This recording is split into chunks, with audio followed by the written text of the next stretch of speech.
Hey guys, so I'll just make this quick intro to the video. So in this video I want to talk about top 5 characters that benefit the most from the patch, as in they got good changes, they actually got better as a character. I'm not necessarily talking about characters that got away with nerfs, so like Fang, Zafina, Akuma, right? Those characters definitely got off lightly, but I'm talking about who actually got better as a character overall. So here's the top 5 I think that really got better in this patch. Oh gosh. I'm getting nervous. So let's start with Josie, who in my opinion was one of the winners of the patch. What she got basically in a nutshell was 443, being a wall stun, and being more delayable so you can actually hit confirm it now. So this makes her keep out game and her wall game a lot stronger, because as you can see wall bet stuns off the wall, so she gets a lot of advantage, and it's hit confirmable as well. So she got a good wall stun move and a buff on the 443 string. She got 4-3+4 extended reach, so this is already a pretty good counter hit move, because on normal hit you get 3 hits, especially near the wall, and on counter hit it's a full combo. So just having extra reach on this move is a pretty good buff in general. Now the big buff that she got was, however, was the Dan 4. Now Dan 4 does 2 more points of damage, so her Dan 4 is more usage now, but the big important buff was Dan 4 on counter hit now has a counter hit stun. So what this does is plus 16 on hits. So that means because it's 16 frame into a 15 frame low again in Dan 4, you actually can't low parry it. So this makes her Dan 4 game a lot better than it was before. 2 more points of damage and an actual counter hit stage. So her Dan 4 is a lot better now. Her Dan 4 2 does 3 more points of damage. So that's always welcome. And another buff that she got was Switch Stance 3 is now plus 2 on hit with a different animation. Before you were kind of happy enough to just take the switch low because it was -1 in hit, so you could still kind of like challenge her a little bit. But now she's plus 2, so if she she has better mind games after switch 2. She can now condition opponents to stop pressing buttons for her own jobs instead of just using Ren. Instead of like trying to read what they did afterwards, she can now like actually challenge them and frame trap them after switch 3 on hit. So overall, I think Josie is definitely one of the winners.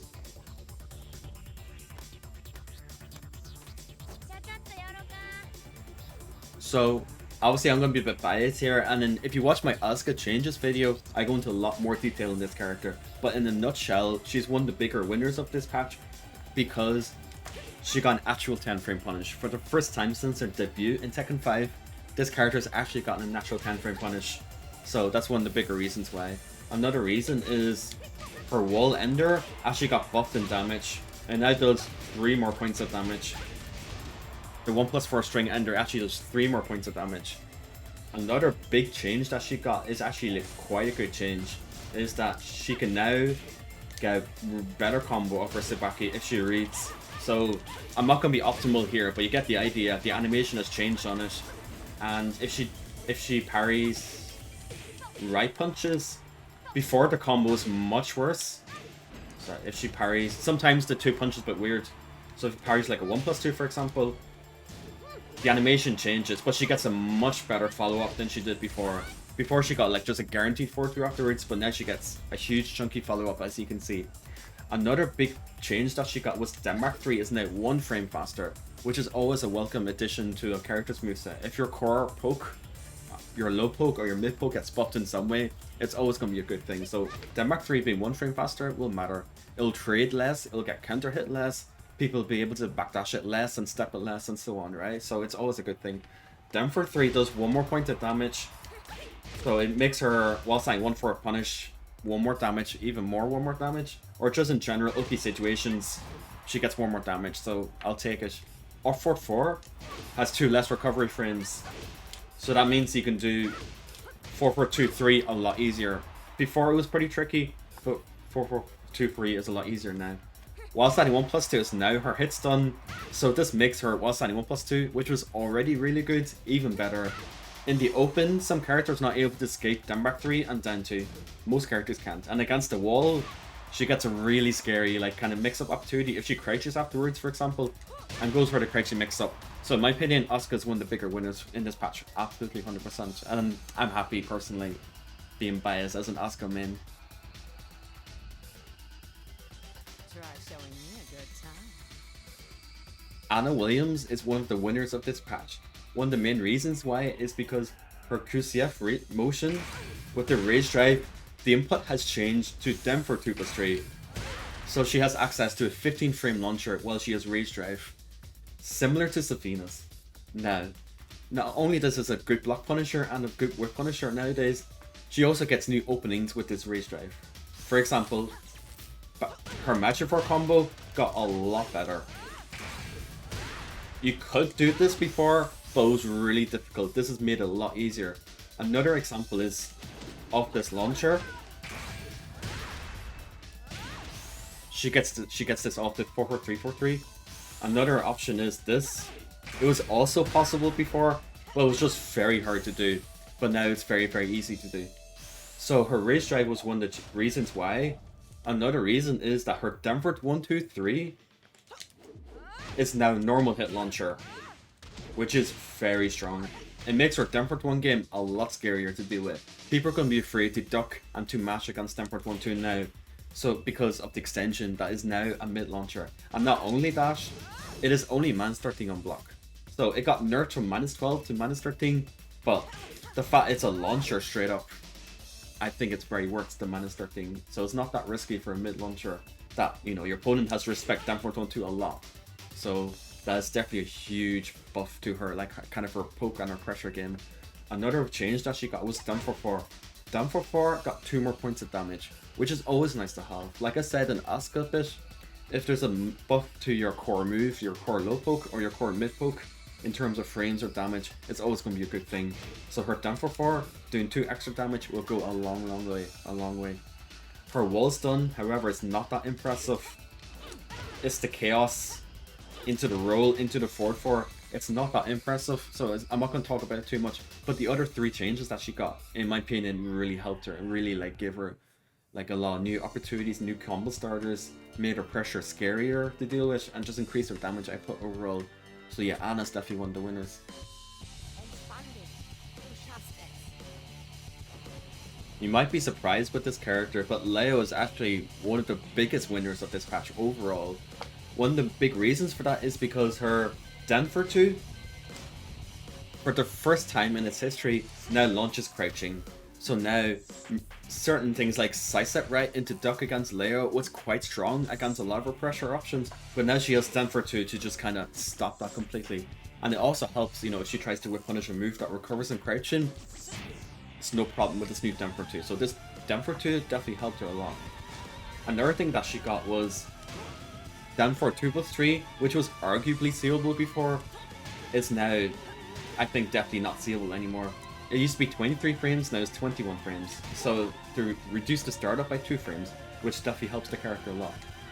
Another change that she got was her back 2 is now 14 frame from 15 frame. So she got like a little bit better like clutch with Punisher, but also it gives her an alternative 14 frame Punisher. So other 14 frame Punisher is 4-2-2, which does a little bit more damage, but there's a lot more pushback. So back 2 1+2 as an alternative, it does a little bit less damage, but they are point blank in Leo's face at +8 crouching, which is a really good situation for her. Another thing that she got was her back 3 is now a guard stun, is now one of those wall crushes. So if we go to the wall, it's now one of those wall stun moves, which, you know, it's good to have because it tracks. It makes our pressure a little bit scarier, and you know, +12, it's no choke, and obviously it can be a bit more when you're a bit distance from the wall. So her wall stun move it's pretty okay, I think. Another change that she got was her wall standing 2 is now 15 frame. It used to be 16 frame, now it's 15 frame. So not does this only help with her punishment, you know, she can now launch -15 moves instead of just doing hop kick, which gives a bit of a weaker combo. It also helps with her crouching mix up. So she'll be less interrupted by moves going for wall standing 2 in neutral in a crouching mix up situation. She did get one little nerf though. Her back 1+4, it used to be +16, so at the wall she'll get hop kick. But unfortunately now she only gets a back 2 1+2, which was what she got before anyway. I think they did this because she would get this every time it was +16, so I think it was a smart change because it will make this low very strong. she'll get Denver 2 every time if this was still plus 16. But yeah, Leo definitely one of the bigger winners for sure. So Yoshi, in my opinion, is the biggest winner of the patch. He only got 2 changes, but those 2 changes alone are enough to go such a long way. Now, one of the changes was that he arguably has the best wall crush move in the game of all the new moves that are added. So what it is, it's, now I'm a Yoshi player, so bear with me. I might be inaccurate in doing this, but it's a Kin 4-2. So if he spaces this a certain distance from the wall, he's able to set up the unblockable guaranteed because he don't have enough advantage to interrupt it. So if he spaces this move out at a certain distance from the wall, he can put you in a really nasty blender of the wall with guaranteed unblockable attempts. So this makes his wall game so much better. Now the other change, in my opinion, is the single best change in this game, the single best buff this patch has given anyone. Okay, so it's forward 1+2, let's talk about it. So forward 1+2 is 18 frame mid, has a lot of range, pushes back on block. On normal hits, now my Yoshi player, so I might be able to do it, but he gets CD1 flip over guaranteed on normal hit. Now what did he change about it? They made a counter hit launcher. This move is essentially almost, or maybe arguably, a better Jackhammer, a better Brian 3+4, Lily Ford 4, these kind of moves, you know, long reaching mid that does something. It does a lot, right? And the combo goes something like this. Now I'm a Yoshi player, so bear with me. It's something like this. It's 81 damage. It's like a fair grip, right? If they tech roll or not, depending. But yeah, this move is pretty overloaded right now. Normal hit knockdown, flip over, counter hit launcher. It tracks one way completely. Side set right, I believe. Like opponent side set right completely. Normal hit knockdown. Oh my god, it does a lot at once. So Yoshi players are going to be spamming. I mean, they were already spamming this move, but even more so, Yoshi hands down the biggest winner of this patch. This character is going to shoot up in tiers, in my opinion. Right, thank you for watching, everyone. I hope the video was informative. It told you kind of stuff about characters. In my opinion, these 5 characters are the winners, and Asuka's won them, so I'm happy. So I'm going to do a top 5 losers soon, so please tune in for that. So take care, guys. Thanks for watching.